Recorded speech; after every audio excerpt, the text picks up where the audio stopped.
Hey guys, today we're going to be taking a look at the Haunted House 3/4 size pinball machine by ToyShock. Now, this might be familiar to a lot of people because this is available on Walmart's website for $399. This is a 12-in-1 mini digital pinball machine with Gottlieb licensed games pre-installed on it. Before we get started, I do want to mention that this was sent over by ToyShock for review. I actually reached out to them trying to get my hands on one of them. I am not being paid to make this. They simply sent over a review unit, and that's what I'm going to do here. So first up, assembly on this unit was super easy. It took me less than 10 minutes. I just had to put the legs on it, the back marquee, plug it in, and I was up and running in no time. So I've personally been wanting to build a full-size digital pinball machine for a very long time now, but it costs a lot, and I really don't have the room right now with the office I have and all the arcade machines that are in here. And I really mention this because this machine here can't be compared to a full-size or even a 3/4 scale professional or hobby-grade digital pinball machine. This is more along the lines of the Arcade 1-Up arcade machines.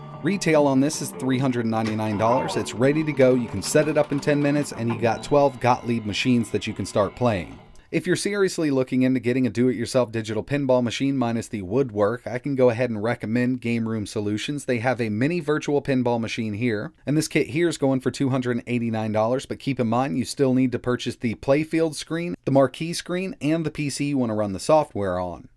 And if you're looking for a full-size virtual pinball machine, they also have their 40-inch kit for $749. But you still need that playfield, marquee, and PC. So the price on both of these can definitely get up there, but they are superior to the ToyShock version we're about to take a look at. So keep in mind, the ToyShock version is more of a toy like the Arcade 1-Up machines, but that doesn't mean I haven't had hours of fun with this thing. I've had this in my possession for about a week now. It's been set up for a while, and my whole family has had an absolute blast on this thing. 3/4 scale, 12 licensed Gottlieb machines built in, a 24-inch playfield, stereo speakers. The highest point on this is 50.5 inches, and that's at the top of the marquee, but from the floor to the playfield is 31.5 inches, so if you're a taller person, you'll be hunched over playing this thing, just like the Arcade 1-Up machines. Now, I was thinking about trying to extend these legs a few inches just to get it off the ground a little more, and it would probably be an easy mod here, but we're going to take a look at it like it is.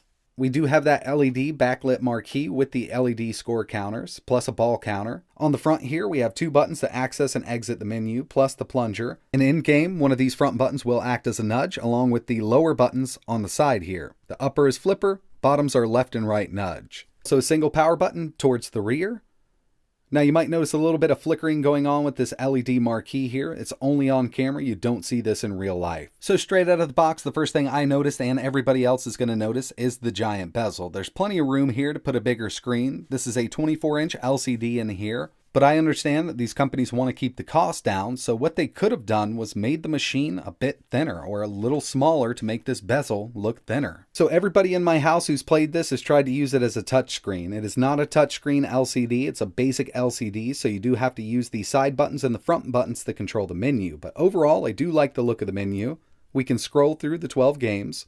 And the games included are Tech Sector, Class of 1812, Lights Camera Action, Bone Busters, Victory, Haunted House, Goin Nuts, Jack's Open, Black Hole, Centigrade 37, El Dorado, and Big Shot. And by the way, there is menu music. I just had to turn it off for this video due to copyright because it's the Pinball Wizard. But if you hit the menu button here, you can adjust the volume. This has dual stereo speakers. They're little 3-inch speakers and they do sound a bit tinny. But overall, I mean, it's really not that bad. You can definitely hear it and it gets loud enough. So let's go ahead and get into it. I'm going to try out Tech Sector here. All the games load up pretty fast and you can change the individual settings per game. The screen isn't the highest resolution. I actually have no way of telling what it is. I can't find any specs on it, but it does look pretty good. We do have a few options in the menu. We can exit the table. We can also go to instructions, and it's different for every game. So it will be instructions for the specific machine that you're playing at the time. You can kind of scroll through here. They give you a little 3D look at everything. There's 118 pages for this specific game. Some might have less, some might have more, but I think that's a cool little feature to get an idea of how the table should perform. We also have a game setup option. This just allows us to change the number of players. You can have up to 4 players per machine. High scores are saved digitally and on the LED marquee in the back. Under options, we can change the volume from 0 to 100%. I'm going to go up to 80 here. I think it sounds pretty good at this level. We also can toggle the on-screen digital HUD, and I usually leave this on for most games. You can turn it off if you'd like to, but you'll have your high scores and score listed on screen digitally instead of just on the back marquee. And the very last option here is goals. You can kind of unlock achievements for each machine.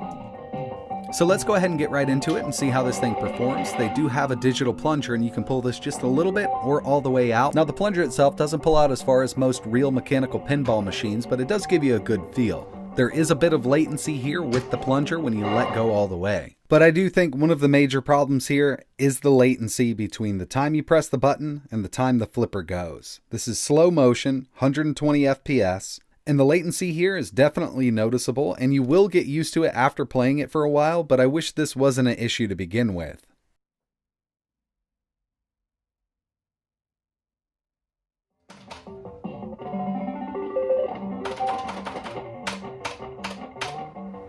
And the nudge buttons definitely work. When you hit them enough, you'll get a tilt on the screen. There's also a front nudge.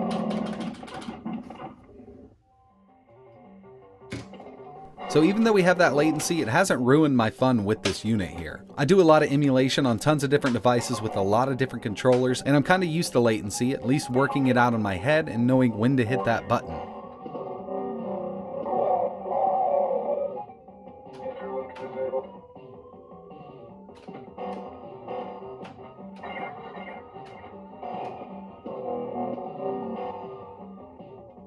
So let's go ahead and move over to another table.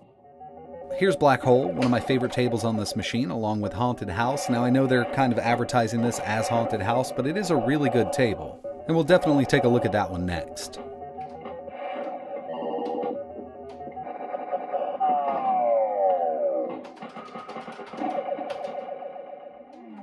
Here's Haunted House, and after this I'm just going to go through a couple more games and give you a few seconds of gameplay.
Ready, set, draw.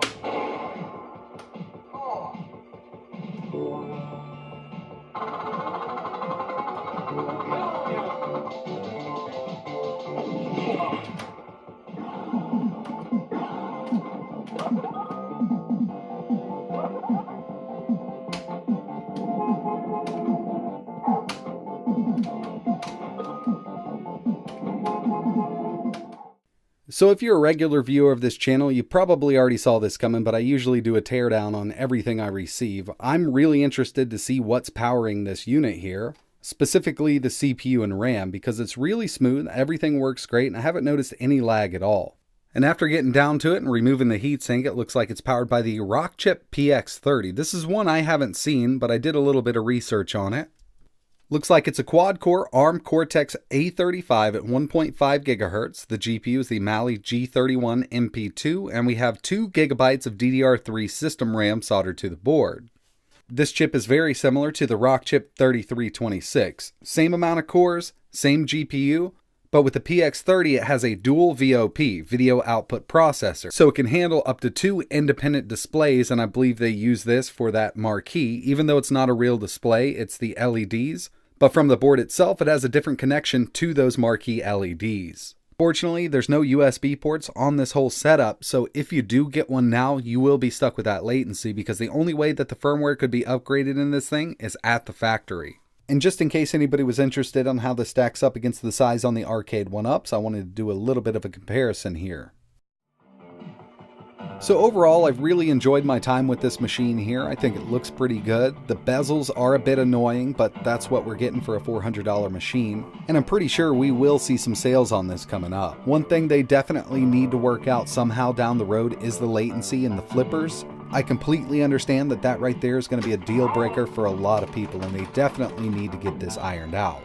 But either way, we're still having a lot of fun with this machine. If you're into the arcade 1-up machines, this is definitely right up your alley. I really do wish the price was a little lower on it. $399 seems a bit high, especially with that latency built in. But if they could drop the price on this to around $250, it would totally be worth it. So that's pretty much it for this video, guys. I really appreciate you watching. If you have any questions or you want to see any other tables running on this machine, just let me know in the comments below and I can make another video sometime down the road. It'd also be really cool if you could hit that like button or maybe subscribe to the channel. But like always, thanks for watching.